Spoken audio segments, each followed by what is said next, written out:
Bom dia, boa tarde, boa noite, Levels do mundo, como estamos nessa linda quarta-feira à noite? Mais um episódio do Fugidos, mais uma gravação muito especial, né, Lu? Verdade, estamos sozinhos aqui. O que tá acontecendo? A gente foi abandonado? O que aconteceu, amigo? Será que não vem mais ninguém aqui nesse podcast? Eu acho que não, aos pouquinhos cada um vai seguindo o seu caminho e a gente fica sozinho. Hoje a gente vai apresentar os novos hosts, provavelmente. Não, mentira. Sem hosts novos, né? Não, pelo amor de Deus, chega de trocar, né? Bem-vindos ao Fugidos do Armário, o podcast da Level Crew. Como é que tu tá, Lu? Eu tô bem, você? Queria saber do seu final de semana, como é que foi? Ah, foi prazeroso, Foi né? prazeroso dessa Foi vez? bem legal, foi bem divertido, muitos love moments. Encontrei o Paulo amando muito na Level, tava faceiro, né, amigo? Nem toda sexta-feira, mas sempre numa sexta-feira. Gata, perigosíssimo nas sexta-feiras. Como é que foi o teu fim de tudo certo? Foi bom, foi tranquilo, toquei, foi tudo. Tocou em que festa? Toquei na... Ai, esqueci o nome, que vergonha. Na sexta? Foi na sexta. Ah, a gente tocou junto, então. Ah, é verdade. Foi na... Não lembro o nome também, mas foi numa festa bem Foi boa, divertida. né? A gente se divertiu horrores, foi muito bom. Sinal de que foi boa, amigo. Foi boa, né? E hoje aí a gente veio aqui, né, nesse episódio novo, a gente tá gravando esse episódio já no mês de outubro, mas a gente vai falar sobre um tópico, né, que é muito importante, é um tema, é uma pauta que a gente não deve só se preocupar no mês de setembro, por isso que a gente Exato. deixou para outubro, né? A gente vê por aí os lacinhos, o setembro amarelo, e parece que setembro é o único mês possível para falar de depressão, mas na verdade não é não, né? A gente tem que se preocupar com isso o ano inteiro. É a doença do século? Exato, e eu acho que até meio que cumprindo um papel social da Level, não? A gente fala sobre coisas divertidas aqui também, mas eu acho que é um papel da Level também falar sobre essas coisas importantes. Com certeza, e de uma forma leve, descontraída, tranquila. Se é que é possível, né? É, mas dá. Mas vamos tentar e vamos chamar nosso primeiro convidado de hoje, né? Ele já fez parte do staff da Level, já foi DJ, já editou as revistas da Level, deu muitos conselhos para clientes, né? Sabe dessa? Fiquei sabendo. Ficou sabendo? Então hoje, aqui a gente convida pro nosso armário o Fabinho Ferraz. Por favor, chega aí com a gente, Fabinho. Bem-vindo. Se quiser, tudo bem. Tá, depois eu dou. Tudo bem, prazer. Tudo bem, Fabinho? Tudo bem. Deixa eu me ajeitar bonitinho. Bem-vindo. Bem-vindo. Obrigado, Obrigado Luiz. por aceitar o nosso convite, né? Nessa agenda tão corrida, mas para falar de um tema muito importante aqui numa plataforma bem legal que a gente tem para atingir nosso público e, se possível, muitos outros públicos também, né? Eu fico super feliz com o convite.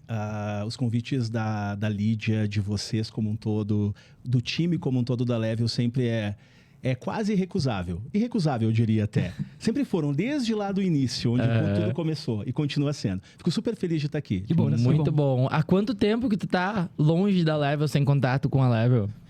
Com a casa, com a marca, olha, já tem um certo tempo. Pelo menos, estamos em 2023, uns 5 anos.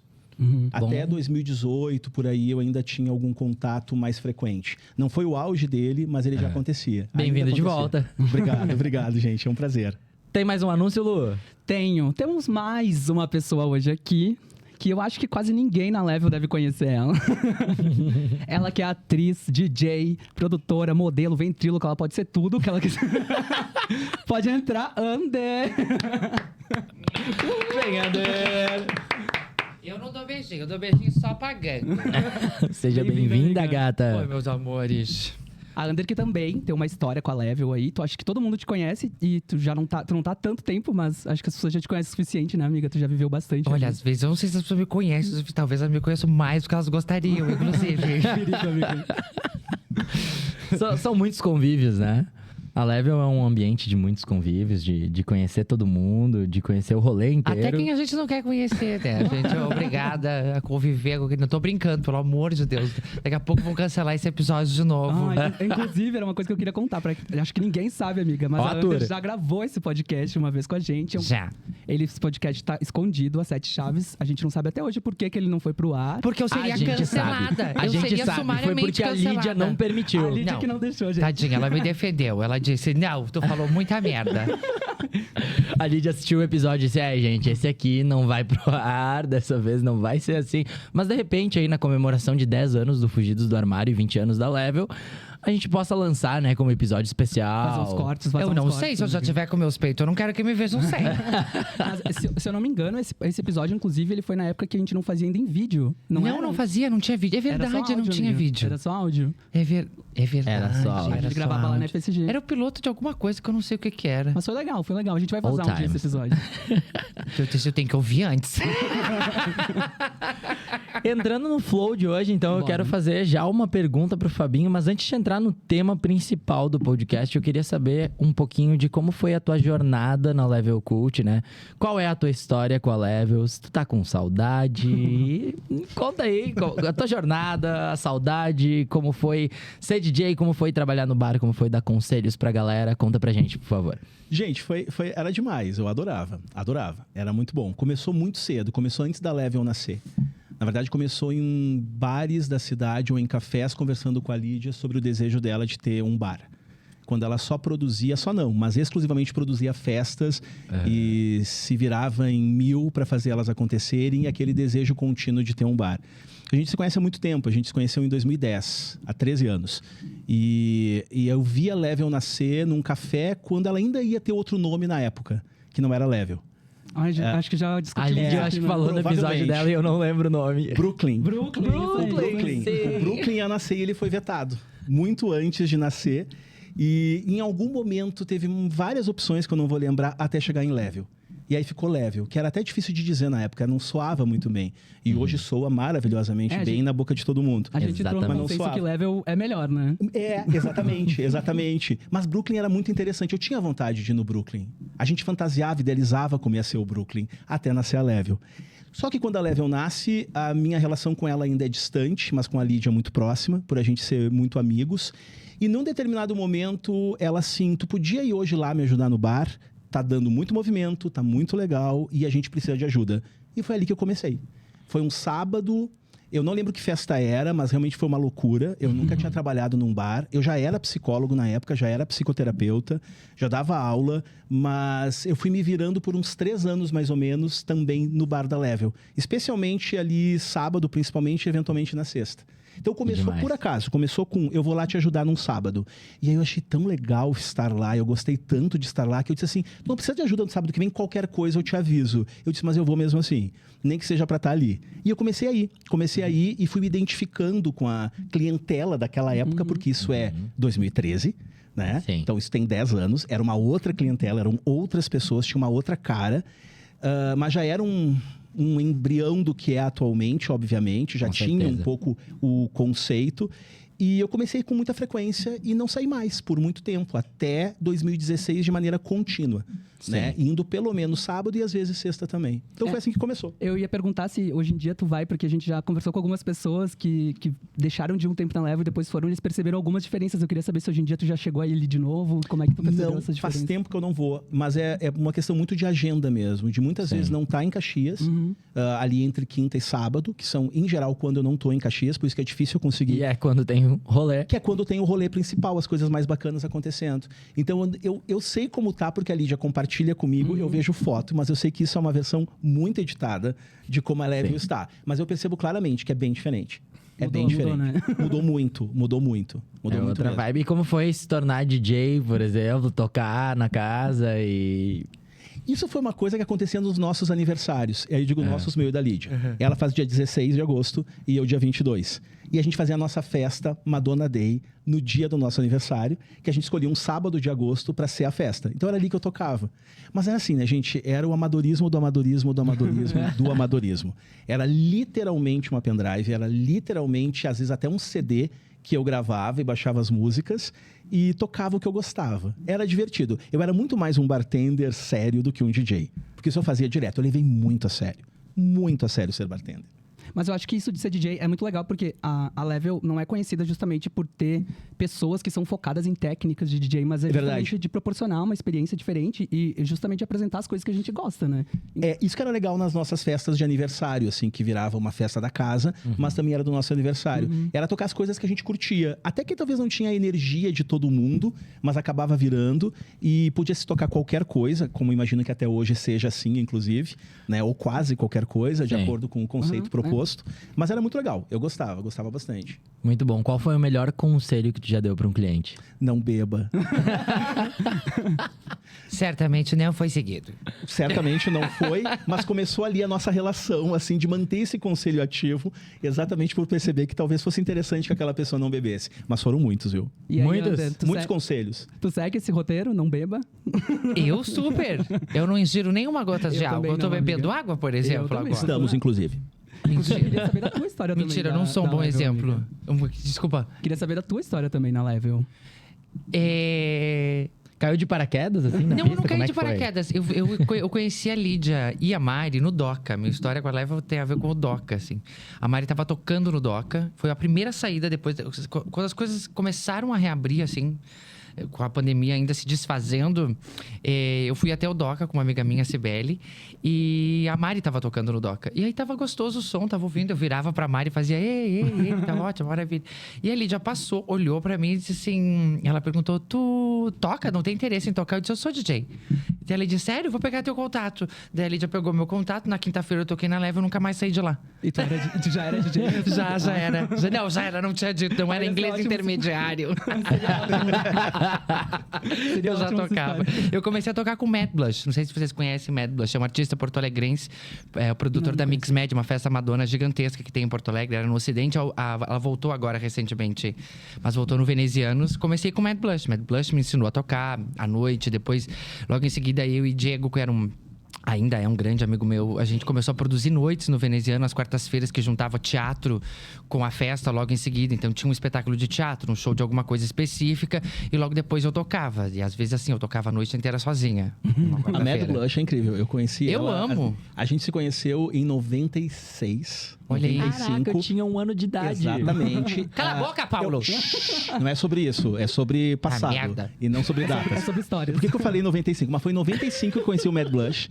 Ele e a irmã dele faziam divulgação do Fim de Século, que era um lugar mais legal de Porto Alegre. Divulgação é assim, descobri um flyer pra gente pagar meia. E eu sempre esperava ele na frente do Fim de Século, às 10 horas da noite, pra pegar meu flyer, pra pagar meia. Porque o resto da meia eu comprava minha cervejinha.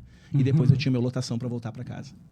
Foi muito legal. E isso era muito antes da Blush, que primeiramente foi só Blush. É, porque antes ele fazia drag, né? Isso. O Mad Blush fazia drag, que o nome da drag era Blush. Blush. E aí, quando ele começou a cantar mesmo, colocar voz, produzir suas músicas. O Mad Blush é um puta de um artista. Ele é incrível. Tenho um privilégio gigantesco de ter ele na minha vida. Que é casado com o Diego, que é esse meu outro amigo que produzia as noites comigo. Ele acrescentou o Mad Blush justamente pra diferenciar, porque a existência do Mad Blush se pauta muito em cima disso, de um confronto de gênero, de buscas identitárias completamente diferentes. Então, gênero... Ele é um confronto ao gênero. Eu sempre digo isso. A Blush é um confronto ao gênero. Ah, legal verdade. pra gente conhecer aí, ó, gente. Vale. Exatamente. E o legal desse confronto de gênero, que eu também concordo que é isso, é uma construção, foi uma evolução. Muito. Muito gradual, muito gradual. Assim, eu conheço ele nos anos 90, ele era alguém. Nos anos 2000, ele vai fazendo essa construção e essa mudança até ser o que ele é atualmente. Muito bacana. É um trabalho que vale muito a pena conhecer. A música, a estética, o que ele propõe, eu gosto muito. Eu te perguntei sobre, Ander, eu te perguntei sobre o fato de tu já ter tocado ou não, porque a Level é conhecida por pegar pessoas, às vezes, que vão aprendendo na Level a tocar. Eu sou uma dessas, inclusive, né? Super. Então, essa é uma questão bem legal, né? Que a Lídia ou a Mari, às vezes, encontram alguma pessoa na festa, eles se interessam, acham interessante. Ah, quer tocar na Level. Eu acho a Tati Darius tem uma versão maravilhosa dessa história, que é minha, da Lídia e da Mari, porque ela conseguiu evoluir essa história de uma coisa muito doida. Na cabeça da Tati, que também é DJ da Level, Beijo pra Tati. eu estava com uma caixa de CDs andando na rua, eu trombei com a Lídia, nós derrubamos todos os meus CDs, elas me ajudaram a carregar. E foi assim que a gente se conheceu. Só que ela tinha certeza que era isso que tinha. E não foi, então. Não foi. Mas eu gosto mais dessa história. Acho que eu vou começar a mentir que a história, na verdade, é essa que a Tati Eu contou. achei boa, as amiga. histórias É são muito mais adaptáveis, interessante. As né? lendas É muito sempre mais de começam com filme. mentira, na verdade. Sem sombra de dúvida. Sempre. Muito bom. Eu tenho uma aqui pra direcionar pro Fabinho. A gente sabe que tu tem um conhecimento bem expressivo, né, sobre a cultura pop, essas nuances. A Lídia fez uma propaganda sobre o teu conhecimento da cultura pop. Eu fiz. Isso é muito massa. E a gente queria falar aqui sobre essa indústria que é muito glamurosa, né? Mas esconde muitas coisas obscuras, esconde um lado que ninguém sabe, e aproveitar para linkar com o tema do podcast, né? Que é a questão de depressão, de problemas psicológicos, de transtornos. Então, Fala pra gente um pouquinho sobre esse link da cultura pop, dos grandes artistas, dos holofotes e de tudo que acontece por trás disso também. Assim, essa relação dos grandes nomes da cultura pop, né? Os personagens que a gente acompanha desde sempre, na música, no cinema, em qualquer mídia, desde sempre essas questões de saúde mental e abuso estiveram presentes, né? Acho que a gente pegar Judy Garland, é o primeiro grande ícone de alguém maltratada pela indústria, ainda na adolescência, né? Todo o bastidor do Mágico de Oz vale super a pena conhecer. Horrível. Pesado. Uma garota de 15, 16 anos que ela tinha, usada e abusada não só pela estrutura da indústria, né? Da indústria cinematográfica naquela época, mas pela própria família. Né? Isso vai se repetindo ao longo da história com muitos outros nomes, né? As filhas dela, Michael Jackson, mais recentemente Britney. A gente tem ali nos anos dourados de Hollywood, quase todas as mulheres sofreram de alguma maneira, direta ou indiretamente, pelo abuso da indústria, pelos homens, pela cultura da maneira como ela estava estruturada. Então, assim, a relação da cultura pop com doença mental ou com saúde mental é intrinsecamente relacionada justamente pelo fato de que é uma indústria organizada de uma forma que, inevitavelmente, é difícil não encontrar barreiras ou obstáculos que eventualmente fragilizem essas pessoas. E isso encontra no nosso desejo, eu digo nosso de uma maneira mais geral, assim, uma ânsia por uma coisa que eu acho fascinante, assim, como estudo, mas acho triste em termos reais, que é a ascensão e queda. Né? A gente tem um fascínio por ver a ascensão de alguém, Verdade. mas a queda é fundamental. Se a gente pegar todos esses grandes nomes, a gente tem isso. Ascensão e queda. A minha queda... cabeça tá assim, extra. Sim, A minha cabeça tá... uma loucura, é uma loucura. E não tem como a queda não ser tão vertiginosa quanto a subida e tão interessante enquanto produto e não destruir essas pessoas. Pega todos os grandes nomes, pegar na música, pelo menos, centralizando mais na música, não que seja exclusividade dela. Quase ninguém se safou disso. Poucos nomes sobreviveram à degradação e essa queda assistida por todo mundo, por todos nós e com tanto interesse. Porque ela vira um produto, né? A gente não aguenta ver alguém só subir.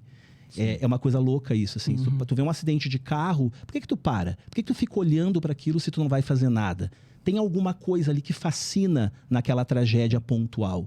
E quando essa tragédia é interestelar, né? Ela é global, todo mundo pode ver, muito mais interessante ela se torna. E aí, como não adoecer emocionalmente? Como não desenvolver sofrimento psíquico e, eventualmente, transtornos psiquiátricos? E como isso não virar produto também que segue vendendo ainda mais? A biografia da Britney agora basicamente vai ser isso. Doença mental nos últimos 10, 15 anos que vai vender maravilhosamente bem, com toda certeza. Não, e dá pra até pensar em outros exemplos agora. Tu falando isso, eu acabei de lembrar do livro da Janet McCurdy, que fez a Sam em iCarly. E ela tem um livro, dos anos 2000, né? Mas ela tem um livro agora lançado chamado I'm Glad My Mom Died. Já é um clássico contemporâneo, né? Justamente porque a mãe dela pressionava ela muito pra dentro da indústria, na Nick. Eu não sei quem é, desculpa. É que o Luan tá me olhando com uma cara e eu tô pensando, quem é essa pessoa, Ela é uma gente? atriz, ela é uma Mais atriz uma da pessoa pra gente Nick. conhecer. Ela é bem nichada, assim, mas... Ela é uma atriz da Nick, que fez um seriado adolescente, anos 2000, ali por 2008, 2009. Mas ela fez esse seriado e ela cresceu na indústria por pura pressão da mãe dela. Então, quando a mãe dela morreu, ela se desvinculou da Nick e lançou esse livro chamado Eu Fico Feliz Que Minha Mãe Morreu.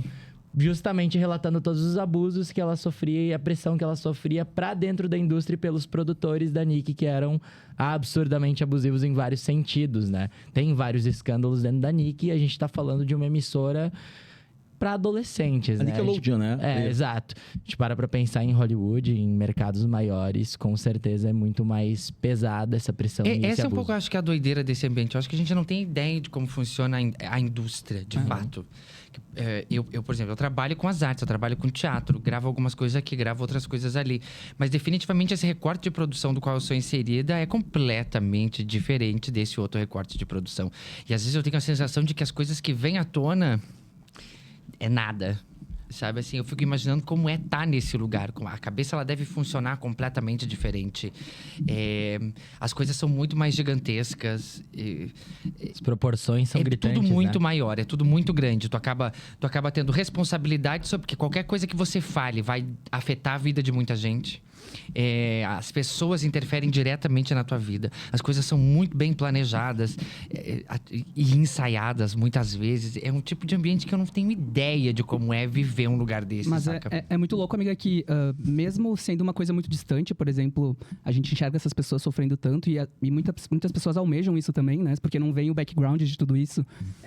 Trazendo pro teu ponto ali, tu é uma atriz, eu acho que muitas pessoas ali do teu meio também enxergam aquelas pessoas como um objetivo de vida, só que não enxergam aquilo por trás também, né? Eu acho que muita gente deseja alcançar aquilo, mas não enxerga todos os problemas Eu acho que são características. Eu acho que isso talvez, inclusive, seja um ponto interessante pra gente pensar o quanto isso interfere em quem somos, saca? Total. Qual é o teu objetivo em relação a esse trabalho? Eu me relaciono com a arte como um ofício mesmo, assim. Essa coisa da fama, tudo isso. Óbvio, quando eu fui adolescente, quando eu era mais nova, acho que de alguma maneira a gente acaba flertando com esses espaços.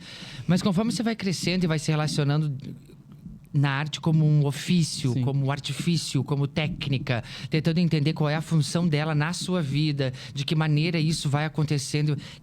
Mesmo tocando como DJ, eu não me percebo exatamente uma DJ, eu sou uma atriz que toca, saca? Sim. Esse negócio tá caindo da minha cabeça é minúscula. Daí vai cair, vai ficar assim...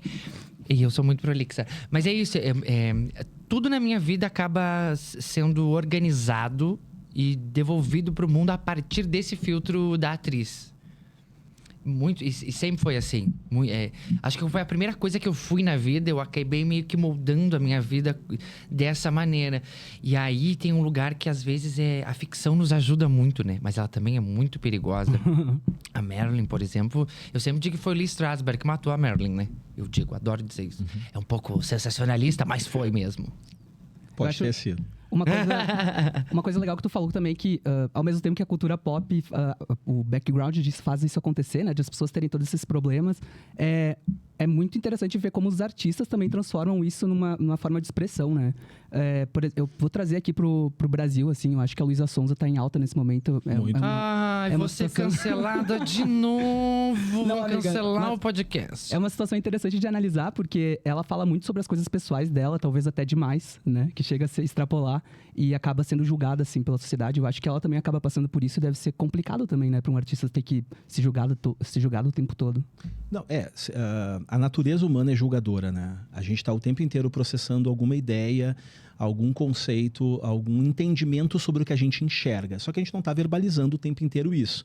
E a internet, que é uma dádiva sobre um certo aspecto, é uma desgraça por outro, porque ela deu voz para absolutamente todo mundo. E se a gente quer democracia, a gente tem que acabar ouvindo, infelizmente, algumas coisas que implicam esse julgamento mais ferrenho. A artista em especial, a Luísa Sonza, eu acho que é bacana que ela tem uma habilidade de usar o mal-estar, ou o sofrimento, ou os perrengues de uma maneira muito inteligente para fazer disso um produto, né? E inevitavelmente acabar sendo julgada. Eu só tenho uma impressão sobre ela que eu acho que ela sabe que vai ser julgada mesmo. Eu acho que isso faz parte de uma expectativa que ela tem sobre aquilo, sabe? Né? É pensado, assim. É diferente de outros artistas que, de repente, não contam com isso num primeiro plano. Do tipo, o julgamento vai virar um produto. Estamos falando pela primeira vez de julgamento comercial. Um julgamento premeditado pra vender. Premeditado, total. Não deve ser difícil calcular. Eu pensei nisso. Então, tu imagina quem trabalha com ela ou ela própria, que se vende não só como uma cantora, mas como uma formação de um ícone de alguma coisa, né? Que está começando. Eu, pessoalmente, não gosto muito, né? Tenho minhas ressalvas, assim. Se a gente for pensar em separações recentes, gosto mais da Sandy, eu acho ela muito mais interessante. É uma boa de se falar também. Muito mais interessante do que da Luísa. Eu acho inteligente, mas acho aquilo um pouco cansativo. Sim. É alguém que eu fico pensando... sei lá, eu acho que a Britney, por exemplo, é uma menina, hoje uma mulher, né? Eu sempre lembro dela menina, sofre mesmo, assim. Eu acho que aquela garota desanda, desmancha por dentro. A Luísa, eu acho que ela tá segurando muito bem a onda, eu tenho essa impressão. Claro, é uma impressão à distância, né? Eu tenho um recorte da existência dela. Mas numa comparação, eu acho que é muito mais parte de um trabalho pensado e bem estruturado do que um pouco sincero. Mas o julgamento vai acontecer de qualquer maneira. Eu iria além nesse sentido. Eu fui educado pra falar, né? Não, nem acho que tu foi educado. Acho que como um profissional da área da saúde, né, mental, acho que tu fostes no caminho correto. Eu acho que eu tô bem, né? Não, acho que foi bem. É que eu acho que tem algumas pessoas, alguns corpos, por exemplo, que são acostumados a se relacionar com o mundo de um jeito específico. Mulheres como a Luísa, por exemplo, são facilmente lidas como vítimas, como frágeis, Sim, verdade. como alguém que vai... E ela sabe disso. Aham. Ela já passou lá atrás por um período de cancelamento, mas o tempo fez com que as pessoas passassem a se relacionar com ela sobre aquele episódio como vítima. Todo mundo não... No começo, maltrataram ela porque ela traiu fulano, mas todo mundo sabe que ela não traiu o Whindersson, no caso. Esse é o episódio, né? Ah. Desse episódio. Todo mundo hoje em dia sabe desse momento. Aí é ela que vem com essa postura. Essa é a leitura que eu faço, tá? Essa postura madura de uma mulher empoderada que vem, que dança, que tem o controle sobre o meu corpo, sobre isso, sobre aquilo. Tem uma atitude que, assim, eu entendo. E eu não acho que o sentimento dela não seja real. Mas ela vai em rede nacional e faz exatamente aquilo que Esse corte vai ser semanas antes estava vazando em todos os lugares, que era a coisa que ele não queria, ser exposto. Aham. Tudo que o menino não queria. Então, ela se vingou na real, tu entende? E aí é um ela dos não... grandes momentos da TV E brasileira. ela não tem... Aí que eu fico pensando, falta guts nessa garota. Que é tipo assim, senta na frente da Ana Maria Braga e diz assim, ele não queria se expor, então agora eu vou expor. Eu tava aplaudindo de pé e gritando uhul. Mas Eu estaria não. também, mas não. Ela senta, escreve um negócio bonitinho. Cafona. Chora. Ela muito Coloca cafona. no lugar Ela de chora. vítima. Olha, pra gente tá falando sobre depressão. Pra que tu me puxa a Luísa Sonza? A Lídia não vai deixar esse episódio de novo. Mas a gente volta pro foco, não tem A problema. gente volta, a gente Exato. volta, a gente volta. E aí, pra além disso, tá? Pra além disso, agora as pessoas disseram, ele vai processar ela porque ele expôs. Processo. Enche a internet associando o nome de Luísa Sonza ao processo, ao suposto processo que Chico Moedas queria fazer com ela. Joga no Google, ninguém mais vai achar o processo de racismo dela. Uhum. Vai estar em primeiro lugar o processo do Chico Moedas. Boa, amiga. Então, assim, pra mim é impossível de não associar. Eu não estou dizendo que é isso ou não é isso. Mas definitivamente ela é alguém que entende o espaço Super que está bem. ocupando, entende os privilégios que o corpo dela tem em relação ao mundo e de como ela vai ser lida, e ela joga com isso. Então, por que ela não vem e diz, tô fazendo? Sim. Não, sim. ela precisa viver disso. Tá? Bom, o Paulo acho que ele pode trazer agora a gente voltar no assunto, mas eu acho importante Obrigada. tu trazer esse recorte, amiga, porque Muito. ela se entendendo como uma pessoa que tem privilégios e usar isso a favor dela é muito perigoso, né? Porque tem pessoas que passam por essas situações e não tem todo esse privilégio dela de ficar como coitadinha. Né? Exactly, é lucrativo, mas é perigoso pra caramba. E é uma Exato. traiçãozinha. Ai, tudo, vou ficar quieta. Não, se a Eu não gente, penso no banheiro. se a gente entrar nos detalhes coisa do que aconteceu, é gigantesca muito que é triste. essa? É deprimente, mas não é depressivo. Exactly. Entendeu? Essa é a questão. Eu tenho uma outra pergunta que eu tava pensando aqui com os meus botões, né? Eu sou muito... Perdeu. Perdi. Ai, perdi! Eu te odeio, Paulo. Internet Perdi inteira, agora a todo mundo que assistiu audiência esse do episódio, podcast. vocês perderam, porque eu viu? perdi. Se fuderam. Eu tava pensando aqui, um dos meus maiores ídolos musicalmente é o Mac Miller, e ele é um artista que ele veio a morrer em 2018 por conta do abuso de drogas, e que a gente escuta muito hoje falar sobre overdose acidental, e muita gente interpreta isso errado, que overdoses acidentais acontecem não porque a pessoa não sabia do risco da overdose, mas porque ela combinou substâncias que não podiam ser combinadas. E aí isso entra num ponto muito mais fundo da indústria, da relação de tu ser um artista famoso em qualquer nicho, tanto em Hollywood, quanto na música, quanto em todos os nichos possíveis. Tem uma associação da questão da arte, da noite, com as drogas e com os lados...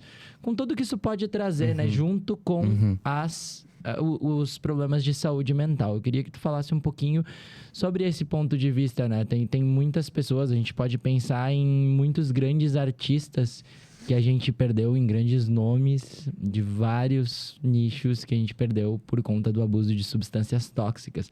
Qual é a relação disso com os problemas de saúde mental e com a vida dentro de um mundo onde tu é altamente exposto, né? Onde tu não tem uma vida própria, praticamente, né? Uhum. Acho que teriam muitas camadas isso, obviamente, mas acho que tem dois pontos iniciais que acho que podem dar conta de entender isso melhor. De maneira resumida, é um meio é um nível de celebrização que essas pessoas acabam tendo um acesso quase restrito ao que querem. Há muito mais do que essas substâncias na quantidade que elas desejam.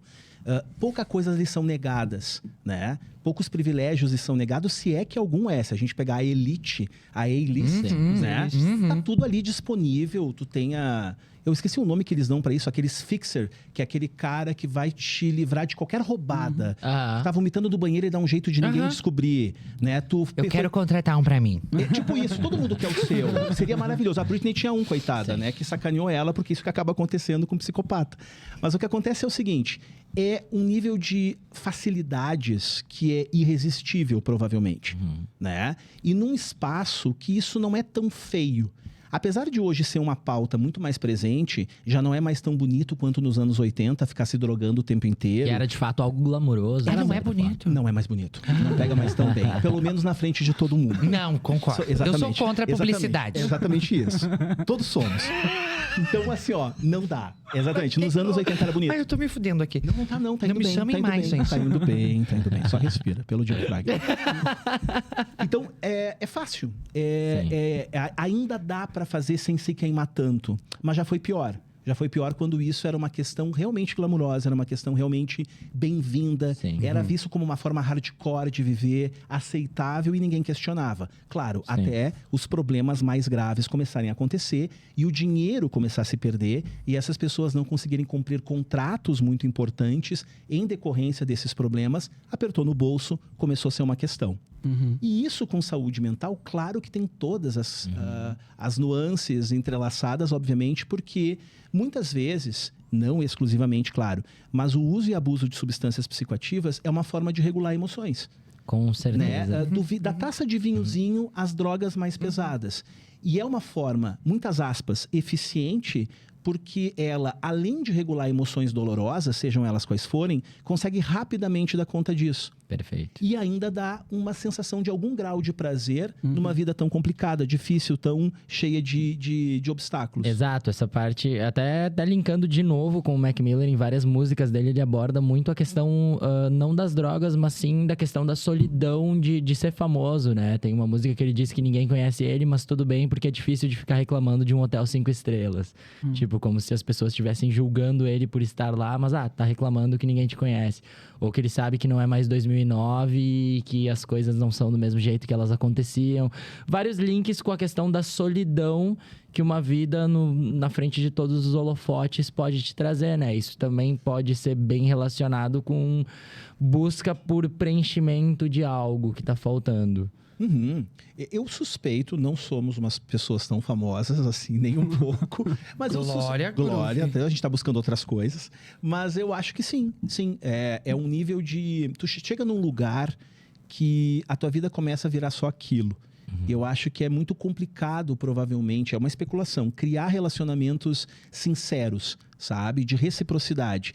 Porque eu não consigo me relacionar de maneira sincera, recíproca com você se eu não me vulnerabilizar, né? Eu só consigo me conectar com vocês me vulnerabilizando. O que isso quer dizer? Me abrindo, falando do que eu sinto, falando das minhas mazelas, das minhas coisas feias, das coisas que eu me envergonho. E essas pessoas têm muito problema em falar sobre isso com alguém, porque isso vira produto. E às vezes pelas costas delas. E isso humilha elas, e isso desfavorece elas e pode destruir a carreira delas, como a gente tem bons exemplos disso que aconteceu.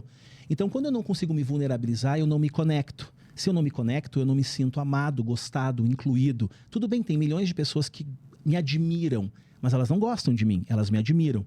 É completamente diferente. Eu lembro de um trechinho que eu via com a Lídia, relembrando a Lídia, que eventualmente pode ser citada, evidentemente. Eventualmente.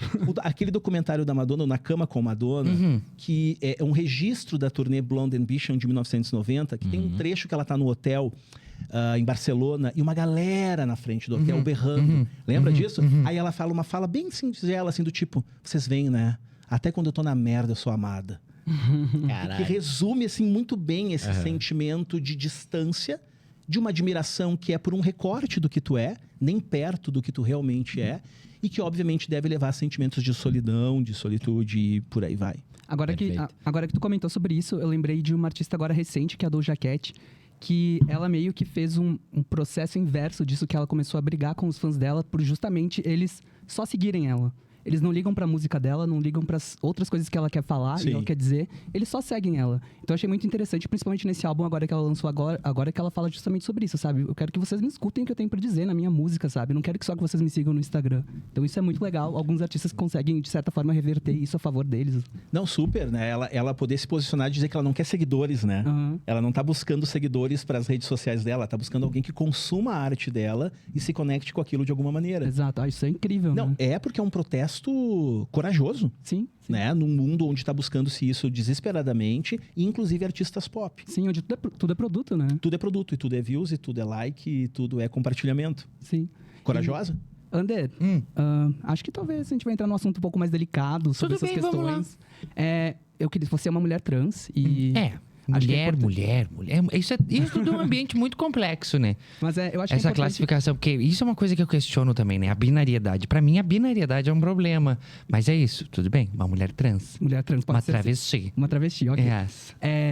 Eu acho que é importante a gente trazer essas questões a respeito de problemas psicológicos e que pessoas trans têm, né? Uhum. Que eu acho que da sigla talvez sejam as pessoas que mais sofrem com isso.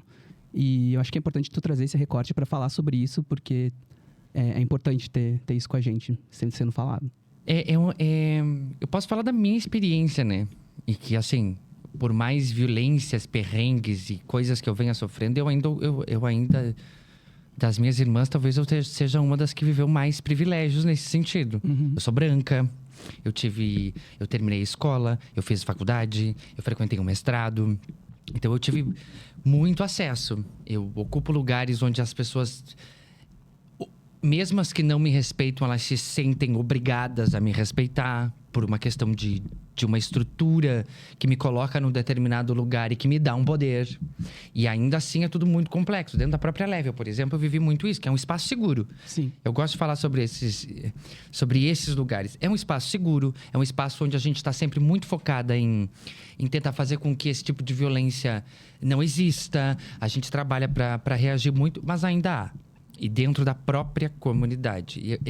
Eu questiono muito... Obrigada, meu amor.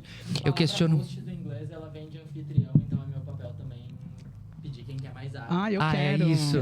Eu quero, obrigado. Olha que esperto tu foi. Tudo bem, depois eu te pago, tá? Eu coloco lá. Uma breve interrupção, galera. Tá tudo bem. Desculpa. Tá tudo ótimo. Eu questiono esse próprio espaço dessa comunidade, né? Porque, de alguma maneira, a comunidade ainda tem uma cara. Que são meninos, gays, heterossexuais, brancos e de acesso. Sim. E o fato de ter uma cara faz com que a gente tenha a tendência de perceber que, pelo fato de eu sofrer violências, Obrigado. as outras pessoas só vão sofrer este tipo de violência que eu sofro. Então, existe muito assim... Na Level, enquanto eu era gerente de pista, por exemplo, tá? Eu já fui ameaçada de voltarem me buscar. Eu já levei tapa na cara. Eu já levei empurrão. As pessoas me tratavam no pronome errado com uma frequência gigantesca. E as pessoas sabem quem eu sou, querendo ou não. Sim. Ok, um ou outro equívoco, mas isso também é um fato. A gente que sofre a violência, independente de quem seja o corpo, independente de qual seja a violência, a gente se acostuma a receber ela. Então, quando ela vem, mesmo escondida, mesmo no subtexto, a gente sabe quando é o equívoco Sim. e quando é proposital. E isso acontece muito. A gente já sai de casa com esse peso. A gente não consegue sair de casa. A gente tem que sair de casa em estado de guerrilha, saca? Então, tu imagina isso. Porque a violência é diária, né? É diária, é o tempo inteiro. Ela acontece no papo mais superficial. E ela não acontece só com aquelas pessoas que estão distantes, que são, obviamente, inimigas, de fácil leitura. Ela acontece nos nossos espaços de afeto, muito fortemente. E nesse ajuste daquilo que eu consigo suportar, daquilo que eu consigo segurar. Porque, às vezes, eu tenho a sensação de que se eu fosse corrigir as pessoas sobre todas as bobagens que elas falam, fazem ou agem, eu ia passar o meu dia surtando, Sim. dando gritos e berros. Acaba tendo que abstrair pra poder seguir a vida sem se estressar Acaba tanto. tendo. Então, eu vivo um pouco esse lugar aí, né? Eu convivo num espaço... Às vezes, eu sempre digo, às vezes tá cada vez mais difícil de conviver com pessoas cis. Tá cada vez mais difícil de conviver com pessoas cis. Ainda mais quanto mais a gente vai convivendo umas com as outras. Eu digo pessoas trans, pessoas que não se sentem confortáveis. Corpos dissidentes, de uma maneira geral. Que são tratados pela sociedade, evidentemente, de uma maneira diferente. Porque não seguem a regra, porque não seguem a norma, porque não correspondem a um estereótipo construído, inventado e bastante violento, que exclui a maior parte dos corpos. Essa é a coisa que é mais bizarra. A norma, ela exclui a maior parte dos corpos. Ou você é alto demais, ou você é baixo demais, ou você é gordo demais, ou você... tudo não pode. Tudo você precisa preencher aquele espaço. Então, nós, pessoas trans, temos, geralmente, na maior parte dos casos, relações difíceis com as famílias. Boa parte das minhas amigas não terminaram a escola, porque não conseguiram terminar a escola, porque era um ambiente de muita violência. Eu mesmo, enquanto crescia, às vezes eu não podia sair pro recreio, porque teve momentos que eu andava com tesoura na escola, ainda pequena, para poder me defender desse tipo de situações. Me jogavam ovos, farinhas. Então, você pensa que você tem que... Para você conseguir dar um passo... Você precisa fazer forças que são muito grandes, assim. Porque às vezes é difícil levantar da cama. Sim, amiga. Eu entendo total. É difícil levantar da cama. Amanhã, pra mim, é um dos piores períodos. Às vezes eu abro o olho e penso... Putz, acordei. Agora tem que enfrentar o mundo. E eu levo, às vezes, horas. Se eu tenho um compromisso que é às 4 da tarde, eu tenho que levantar no mínimo... sei lá, 9 da manhã pra conseguir estar nessas coisas. Parece bizarro, mas eu tenho que me preparar de uma maneira pra conseguir sair de casa, pra fazer algo que é normal. Eu não me sinto confortável sem maquiagem, por exemplo, na rua. É muito difícil me verem sem maquiagem. A não ser pessoas que têm muita intimidade ou quando eu tô completamente virada, saindo de algum lugar, destruída com a cara da Lady Gaga em aplauso, sabe? Então, sabe quando tudo mistura aquela hora da madrugada? Acho que isso nos joga numa direção que é... Muitas das minhas amigas ainda dependem única e exclusivamente da prostituição para sobreviver. Isso coloca elas em lugares de bastante violência, bastante perigo. E ainda tem um outro fator daí em relação à prostituição. Que a sociedade as coloca nas esquinas, as coloca na noite, as coloca neste lugar vai empurrando, como né? a única possibilidade. Sim. E ainda julga elas por isso. Então, assim, a prostituição, ela não é um problema. Ela nunca vai ser. O problema é ela ser a única opção. O problema é ter que lidar ainda com algumas cafetinas, por exemplo, que são coisas muito, muito violentas. Tem umas cafetinas que são bem hoje em dia, tudo bem. Rola umas coisas assim de outras coisas. Mas é uma realidade que está muito distante, que as pessoas não entendem como funciona. São outros códigos morais. A rua, à noite... A noite na rua é completamente diferente da noite dentro de um espaço fechado, de festas e baladas. Sim. O mundo é diferente. Tem muitas que têm vergonha, tem muitas que precisam se expor a colocar... Ainda precisam se expor a colocar silicone industrial dentro do seu corpo, porque não vão ter dinheiro para pagar os procedimentos como eles são. E se você não bomba, você não vai ter cliente. Porque, como as meninas sempre dizem, pra estar na rua, não adianta ser bonita, meu amor. Tem que ter axé. Então... É um espaço de muito mais violência e de outros códigos morais que você precisa fazer escolhas, às vezes, horríveis para poder sobreviver. Amiga. Nesse sentido. E as drogas, às vezes, aí voltando para as drogas, são grandes aliadas nesse sentido, saca?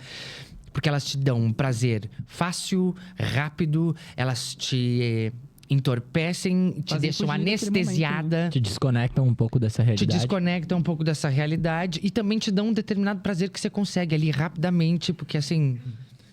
Às vezes é foda. E quando a gente tá falando em abstrair algumas situações, a gente não tá falando de uma situação desconfortável, a gente tá falando de violências, né? Então...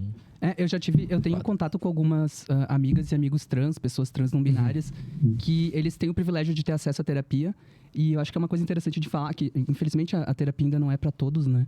E eles falam de uma questão muito interessante que muitos psicólogos ainda não têm o conhecimento sobre a questão trans. Esse é um ponto muito doido. Então, eu acho que isso é uma coisa interessante de se falar, de quanto isso precisa ser falado entre os psicólogos e estudado, né? Pra entender melhor todas essas questões. Posso, antes de tu responder, dizer uma coisa que eu acho fundamental sobre isso?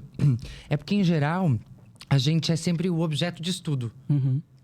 E a gente não tá lá, porque nos faltam oportunidades. E a gente tem consciência disso. Nos faltam inúmeras oportunidades. E quando elas acontecem sempre dentro de um ambiente assistencialista. Quase como que se fosse um favor que estivessem nos fazendo. E a gente percebe que tem sempre esse tonzinho, essa coisa. Não nos reconhecem enquanto potência, não permitem que a gente ocupe os espaços, e quando a gente ocupa, começa uma força gigantesca para nos expulsar e deixar nítido de que a gente não deveria estar ali. Entender o que vocês realmente têm Então, a dizer, assim, né? isso vai acabar, esse não entendimento sobre nossos corpos vai acabar quando as psicólogas e psicólogos forem pessoas trans, forem pessoas pretas, forem pessoas que não tiveram... pessoas que o acesso foi negado, pessoas que consigam falar sobre si e não só serem alvo de alguma coisa para as pessoas dizendo o que acham ou não sobre, porque a gente ainda corre o risco de entrar de um jeito e sair pior. Porque acaba sofrendo uma violência até naquele espaço. Exato. Acho que quer falar alguma coisa sobre isso? Acho que é Pode, interessante. claro que sim. Acho que tem teriam milhares, né? Isso rende uma pauta falando ou discutindo só esse tema. Mas eu acho que tem duas questões que eu acho mais interessantes abordar, que a primeira é assim, de fato, a comunidade LGBT, ela é, de cara, estatisticamente, inclusive, a mais vulnerável a questões em saúde mental, transtornos psiquiátricos, sofrimento psíquico de uma maneira geral. Porque já se nasce num ambiente invalidante, né? Tu já nasce num ambiente que é heteronormativo, né? Tu nasce num ambiente que tem uma estrutura, independente se tu nasce em Caxias do Sul, em Vacaria, São Paulo, Nova York, em qualquer continente do planeta, ele tem uma estrutura super bem desenhada, igual, né? Predominante, e que já de cara é invalidante. Porque na medida em que qualquer LGBT vai se identificando de alguma maneira moderadamente ou sensivelmente, no primeiro momento, diferente disso, isso já é invalidante. O que quer dizer com invalidante? Tu não te reconhece ali. Sim. E no momento que tu não te reconhece, tu não te conecta. E tu começa a achar, de alguma maneira, que tu tem alguma coisa errada. Muito cedo. E só tu tem essa coisa errada, porque aparentemente ninguém mais sofre disso ou tem esse mesmo problema. Essa é a primeira sementinha de um problema em saúde mental, leve, moderado ou grave, que essa pessoa vai desenvolver ao longo da infância, ao longo da adolescência, até chegar na fase adulta e se traduzir em transtornos de personalidade, dependência química ou transtornos por uso de substâncias, que é a nomenclatura atual, depressão grave, recorrente, uma N problemas em decorrência de um contexto que logo de cara não te representa ou não te reconhece. Tudo bem, todo mundo cresce em algum momento e vai descobrindo, né, os seus nichos, os seus lugares de alguma maneira, mas já está aqui. Tu já aprendeu, isso já virou um esquema mental, já virou algo que faz tu pensar que tu é menos, diferente, negativamente diferente, não aceito e não reconhecido. Então, assim, logo de cara já se nasce nesse ambiente que não te reconhece. Isso já é o primeiro indicador para um problema em saúde mental relevante e importante ao longo do desenvolvimento. E aí, chegando nessa questão dos profissionais de saúde mental, psicólogos e psiquiatras de uma maneira geral, realmente é uma pauta que não chega da maneira correta em muitos deles. Tanto que hoje é a pauta que eu me refiro ao entendimento do que isso tudo significa, de como atender a população LGBT de uma maneira que isso não vire uma questão durante o processo de psicoterapia ou de tratamento, que alguns poucos têm já um bom entendimento, busca esse conhecimento, busca essa especialização, porque é uma área específica a ser melhor conhecida, melhor estudada e discutida, mas ainda não é a maioria, infelizmente. Então, a gente tem, por exemplo, em Porto Alegre, quando eu digo a gente, é porque indiretamente eu faço parte, mas não de maneira mais recorrente. Eu tenho um colega e amigo, o Aneron Canals, é psiquiatra, e ele tem em Porto Alegre o NAPSE. O NAPSE é um núcleo de estudos de psicologia e atendimento à saúde mental para treinar pessoas, psiquiatras e psicoterapeutas e psicólogos para atender a comunidade LGBT. Então, é um plano, né? É uma organização para treinar a forma de falar, a forma de entrevistar, o que levar em consideração, o que não dizer, o que saber sobre essa realidade para se aproximar ainda mais e isso não virar uma questão que, como foi colocado aqui muito bem, às vezes acaba retraumatizando a pessoa que já chega vulnerável no ambiente que não acolhe e não a valida da maneira correta em relação a esses temas. Mas isso, assim, é uma exceção. Isso não é a maioria. Apesar de ser um tema, obviamente, muito mais falado, né? A gente tem hoje bons títulos sobre esse assunto em português para psicoterapeutas, bons cursos, bom treinamento, que eu vou te dizer que até uns 5, 7 anos atrás não tinha nada nem perto disso. E hoje, felizmente, tem. Sim. toda certeza. Porque cada letrinha da sigla tem necessidades diferentes, sabe? Sim.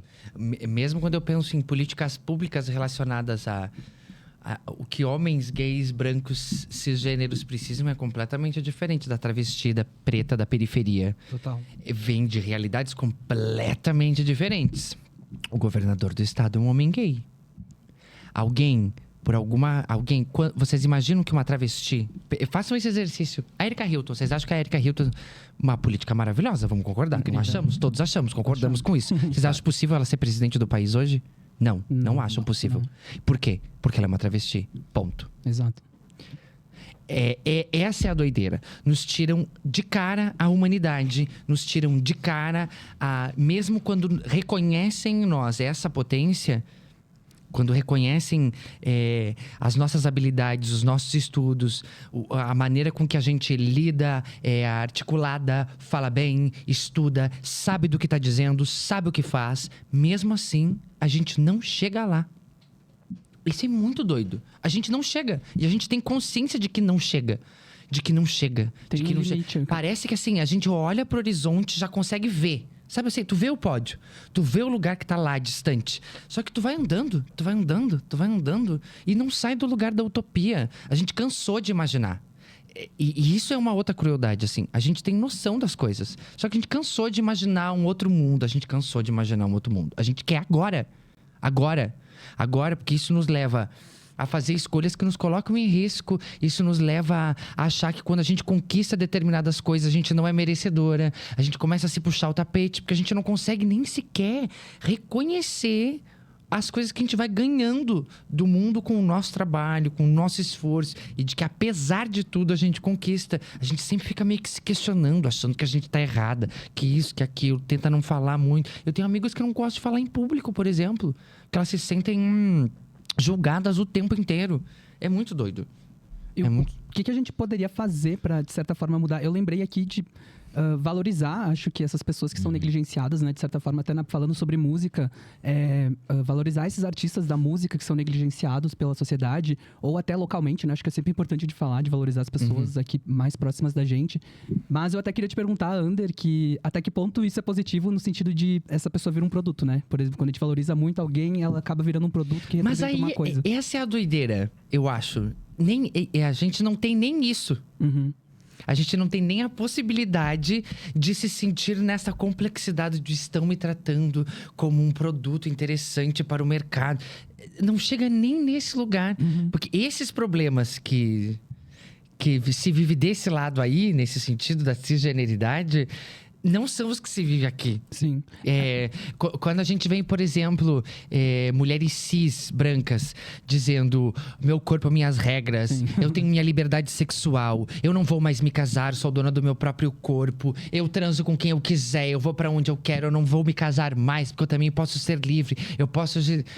Isso, do lado de cá, é o que sempre foi. Sim. Sempre fomos sexualizadas, tratadas como um pedaço de carne. A nossa única função era ser usadas para o sexo. Então, de alguma maneira, o contrário pra gente é um pouco mais revolucionário em várias medidas. Não sendo Alices, assim.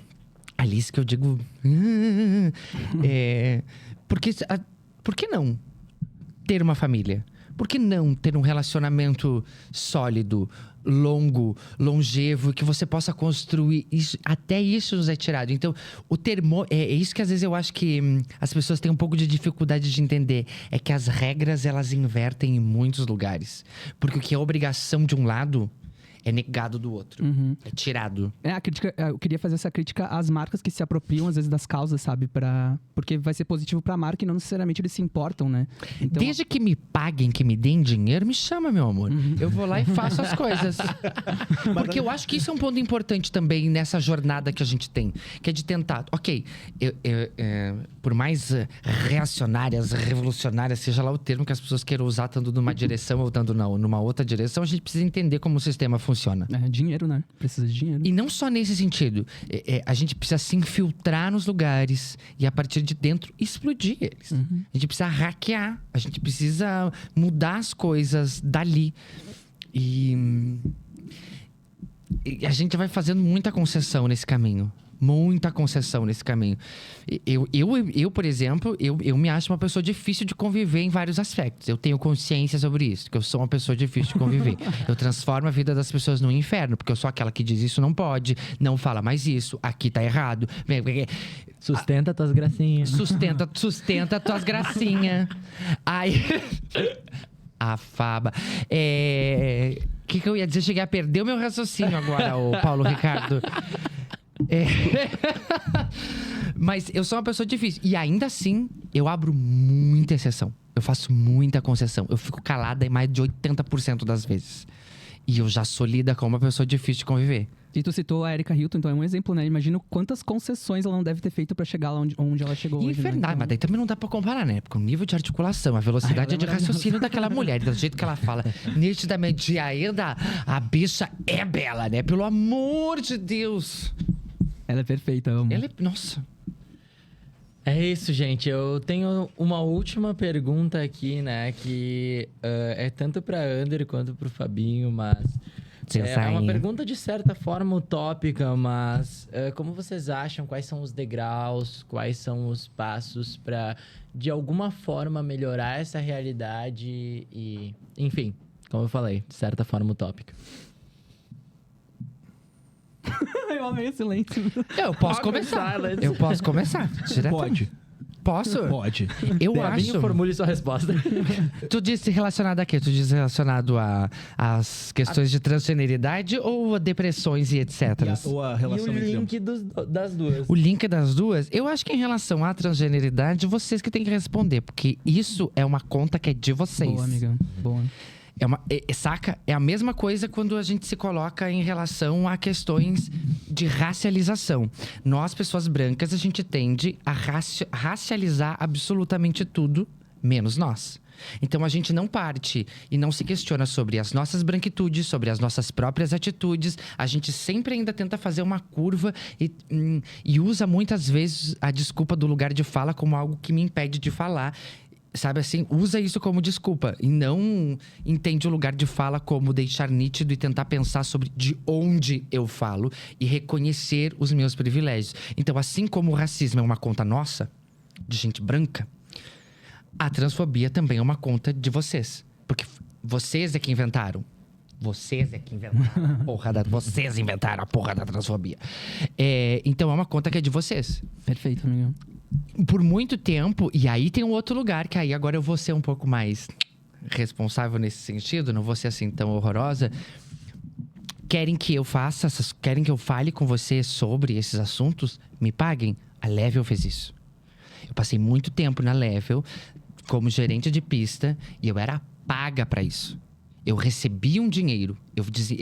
A Level encarou isso como um trabalho. Quando a Mel falou pra Lídia, me convidou e a gente começou a pensar as três juntas de como é que isso funcionaria. De como esse trabalho que estaria ligado diretamente a tentar diminuir a transfobia, diminuir as questões de machismo, de assédio dentro da Level. A gente pensou nesse sentido e eu era paga pra isso. Contratada pra isso, né? E esse é um pouco o caminho. Porque os aliados, de uma maneira geral, eles... eu acho que são sempre muito bem-vindos. E felizmente tem pessoas que já nos ajudam a hackear o espaço. Mas eles não ocupam o pódio. Uhum. Eles saem desse lugar. Isso eu vivi ali dentro da Level. Isso pra mim é um exemplo.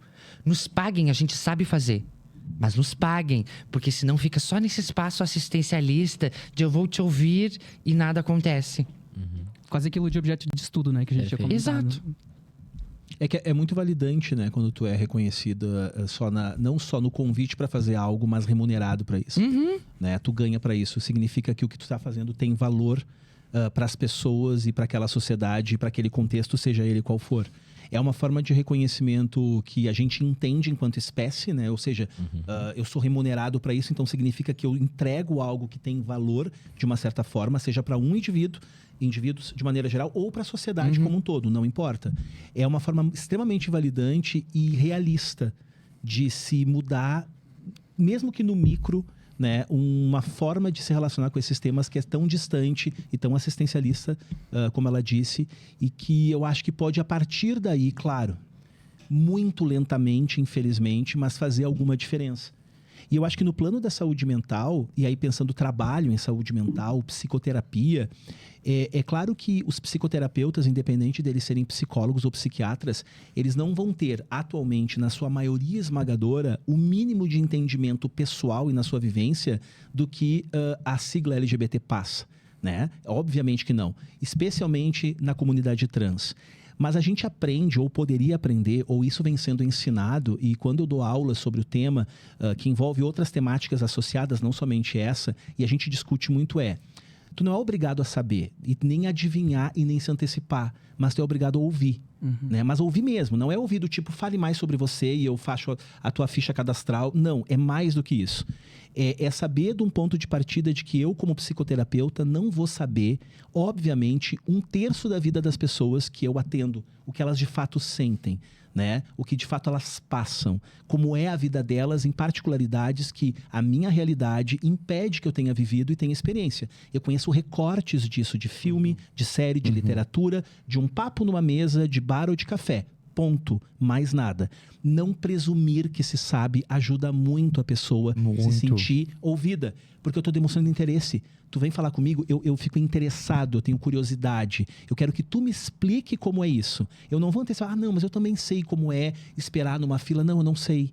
Eu sei como é a minha experiência do lugar que eu ocupo, exatamente como ela é, emocionalmente falando. Então, eu acho que isso é muito legal que os terapeutas, de maneira geral, pensando nesse lugar que é tão íntimo, tão sensível, tão delicado, né? É uma fronteira tão próxima entre profissional e paciente, poder ter curiosidade de ouvir e não presumir que sabe, mesmo porque você não sabe, né? A gente sabe o que sabe da gente e ponto, e já não é muita coisa, na maior parte das vezes. Nossa, eu sei nada sobre mim, Não, isso é uma loucura. Não, é uma loucura. Mas a gente sabe o suficiente para explicar para o outro da gente. Exato. E o profissional está interessado em ouvir. Perfeito, gente. A gente tá chegando no final já do episódio de hoje, então eu gostaria de encaminhar para aquela parte onde eu peço uma recomendação musical de vocês. Ander, vamos começar com a Ander. Vou começar, então. Já que eu citei Mad Blush lá no começo, eu vou mudar minha indicação e vou indicar para as pessoas conhecerem Mad Blush. Mad Blush é alguém que vive no mundo confrontando o gênero. Definitivamente não é alguém que plana de maneira fácil na sociedade, mas que compra suas brigas, que luta. É um baita de um produtor musical, um multiartista aqui do estado, que tá próximo da gente. Isso é uma outra coisa que a gente falou muito sobre essas celebridades, sobre as artistas que ocupam este lugar de destaque, a gente esquece muito facilmente daqueles que estão pertinho da gente. A gente sabe aquela boa e velha coisa de santo de casa não faz milagre? Então, minha recomendação vai ser isso. Conheçam o trabalho de Mad Blush. Boa. Com vocês, Mad Blush, aqui no Fugidos.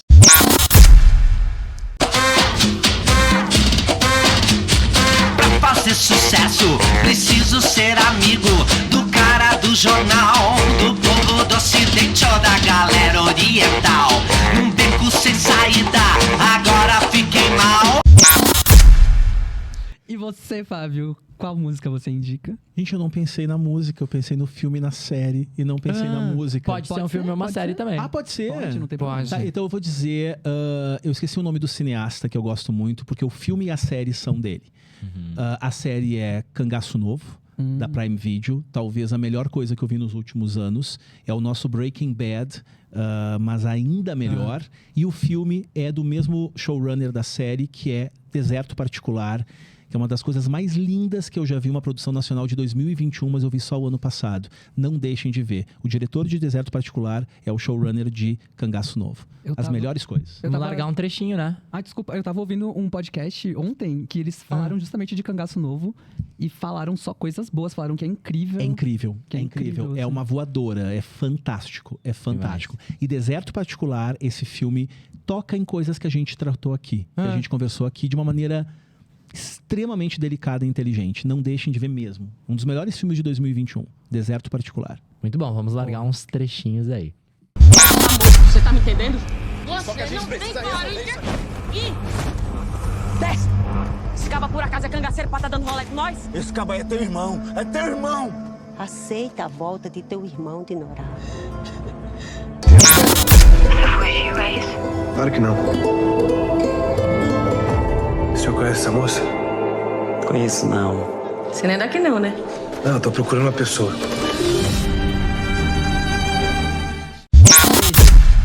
Hoje eu nunca tenho música. Que mandas? Eu tenho uma música que se chama On My Mama, da Janelle Monáe. Opa, desculpa, da Vitória Monet. Da Vitória Monet. Inclusive tem uma da Janelle Monáe pra indicar também. Mas é uma música que eu ouvi esses dias, achei muito boa. E ela lançou um álbum esse ano, que é muito bom também. On My Mama, da Vitória Monet. Let's go. Tudo bem. On my mama, on my hood, I look fly, I look good. You can't touch my back, wish you could. I look fly, I look too good.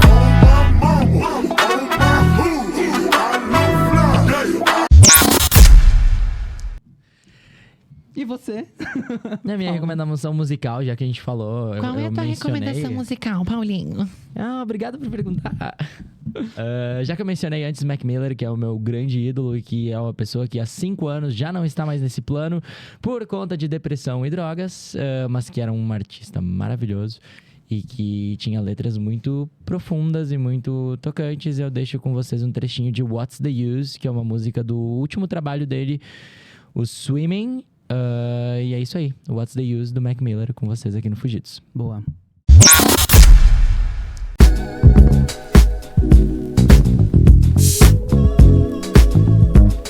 Hey, you can love it, you can leave it. They're saying nothing without it. Don't let them keep you down. Olha a Amo essa. fanbase do... E é isso aí, gente. Mais alguma consideração final? Tudo certo? Acho muito obrigado pela participação de vocês. Agradecimentos, Foi né, incrível. pessoal? Muito bom receber vocês Tudo aqui. bem, eu vou deixar o meu Pix com vocês agora, tá? O Clodovil fez isso uma vez com a Ana Hickman. Não, mas eu não vou embora, vocês têm que me pagar. Paguem agora. O meu trabalho, vale de olhar, assista o melhor vídeo do YouTube. Meu Deus do Arroba céu. Lídia Ribeiro. É exatamente Contigo. isso. Lídia, já que citaram seu nome, desculpa qualquer coisa. Te amo. É isso aí, galera. Apareçam na Level esse fim de semana, né? Vamos curtir as festinhas, a agenda tá bonita. E, novamente, muito obrigado aos nossos convidados que estiveram aqui e contribuíram com essa conversa muito boa. Obrigado, Foi um prazer gente. receber vocês. Beijos, Adorei. beijos, Espero ver beijos. vocês de volta aqui em Vai ser um breve. prazer. Tchau, Beijos tchau. e até logo. Tchau, tchau. E esse foi Fugidos do Armário, o podcast da Level Coach. Nos siga no Instagram, @Fugidos do Armário. Beijinhos.